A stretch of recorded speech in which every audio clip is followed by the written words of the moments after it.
अस्सलामुअलैकुम मेरे दोस्तों, मैं हूँ आपका होस्ट प्रोग्रामिंग इनोवेशन की जानिब से।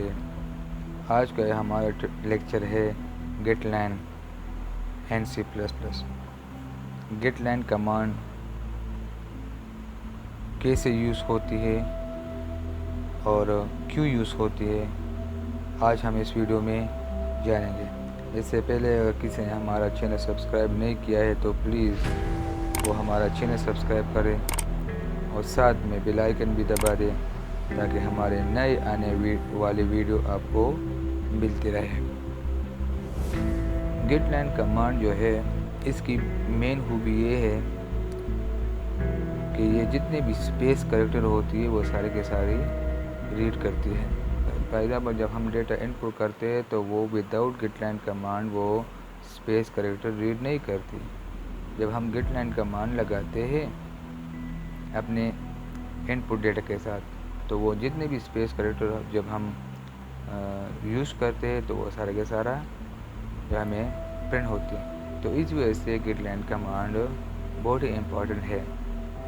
जब हम चाहे कि हमारे पास ज़्यादा सा स्ट्रिंग वीडियो प्रिंट हो तो शुरू करते हैं अपना program hash include using namespace std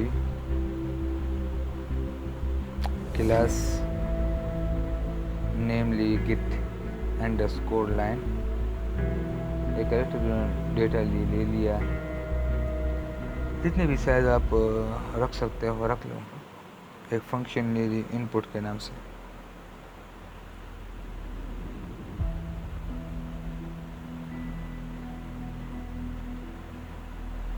इसमें सिंपल सी आउट की इनपुट इंटर द नेम सी इन करना चाहता हूँ ताकि डिफरेंस का पता चल सके। दूसरा फंक्शन बना ली शो के नाम से और उसमें मैं डेटा को शो करना चाहता हूँ। अभी जाते अपने मेन फंक्शन की तरफ। क्लास नेम की मदद से हम एक ऑब्जेक्ट क्रिएट करेंगे और उस ऑब्जेक्ट की मदद से हम जितने भी फंक्शन है उसको कॉल कर सकते हैं। देखते हैं कि क्या रिज़ल्ट आती है। पहले मैंने सिंपल ये देखिए सिर्फ एक ही स्ट्रिंग जो है हमारे पास आ गई माई, क्योंकि हमने गेट लाइन का फंक्शन कमांड नहीं यूज़ की। अभी हम यहाँ पर गेट लाइन कमांड यूज़ करते हैं। अभी इसको डिस्प्ले करते हैं। दोबारा लिखते हैं माई नेम इज़ खान। ये देखिए सारे के सारे जितने भी मैंने लिख दिया वो सारे के सारे प्रिंट हुए। Thanks for watching. मिलते हैं इंशाल्लाह नेक्स्ट वीडियो के।